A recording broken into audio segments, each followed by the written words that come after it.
Hey everybody, Brendan the Realtor here. So will it be more expensive to buy a home in 3 months from now? And will home prices drop? Let's answer those questions along with reviewing April's housing market data.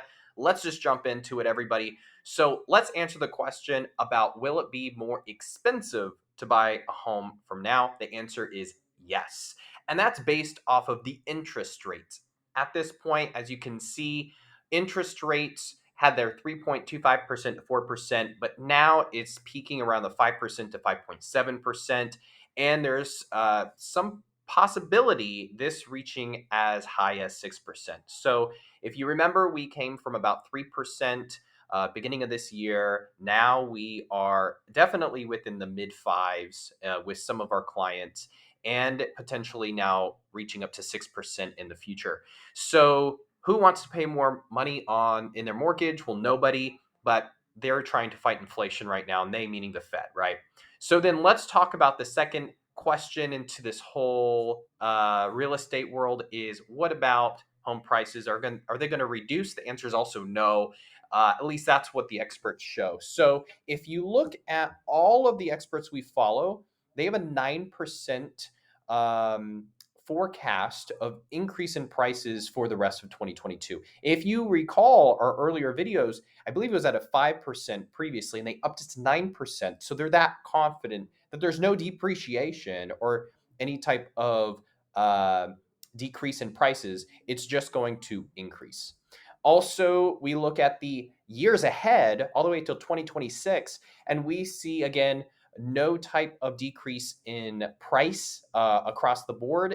This is all increasing every year. Sure, it's not a 9% across the board, and it does reduce. It would be great to reduce back to the normal 3% increase per year because that makes things a little more stable.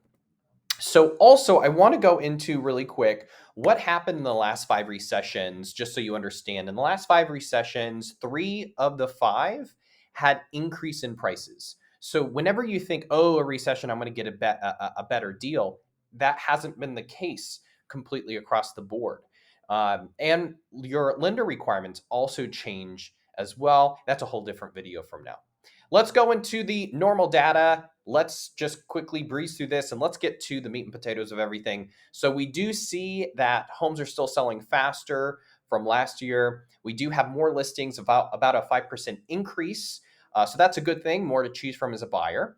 And we have still homes that are selling above the list price across the board. The median list price also increased, okay? And the closed price has still continued to increase. The active listings and sold listings, those are also up across the board. And our days of inventory has increased slightly, which is great because that means you have a little bit more to choose from as a buyer, right? Now let's talk about you buyers really quick. First of all, home prices are continuing to increase, all right? They're not decreasing. Regardless of rates, they're still increasing. And people in the Austin market affording these type of properties can pay a higher interest rate. Also, we have slightly more listings available. So that's a good thing again, but there's again still low inventory, and that means a strong seller's market. Also, there's no foreclosure issues right now. We have a very, very low foreclosure rate across America.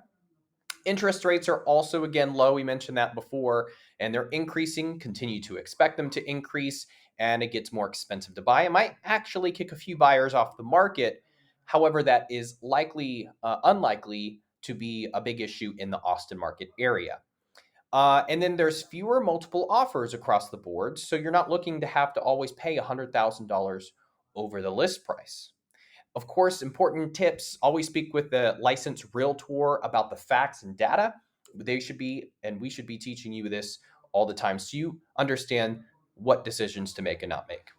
Next, sellers. Okay, the best sellers market is no more. It's still a great time to sell, but it's not the best like it was a few months ago. Okay, it's still strong, just not the best. And so what's the market shift? First of all, again, over asking price or over list price is no longer 100,000 over. There's still multiple offers on properties. It's just not that crazy amount that used to hear because that was a very small portion in history that we were able to take advantage of. Multiple offers, not every property has a multiple offer. Some properties are staying on the market longer than others. Also, there's more competition. So, of course, more sellers are coming on the market each month. We noticed the last 2 months has had a 5% increase. Delusional sellers are still out there. They think that they can get $1 bajillion for the house because of what they heard or read from a neighbor or read on a piece of paper for marketing. Numbers are telling a different story, right? You have to price the home correctly in order to obtain the most amount for your home. Also, the selling strategy is completely different. And we still have historically low inventory, so it's still a strong seller's market for now. If you have any questions about anything we went over, please reach out. If you're a past client of mine who actually bought or sold a home, well, you're in a good position, especially if you bought a home, because your prices and are expected to continue to appreciate. So that's a good thing. If you're somebody who is a seller and you're just trying to figure out, is this really a good time for me to sell? More than welcome to reach out. We're more than happy to teach you. All right, guys, see you in a month.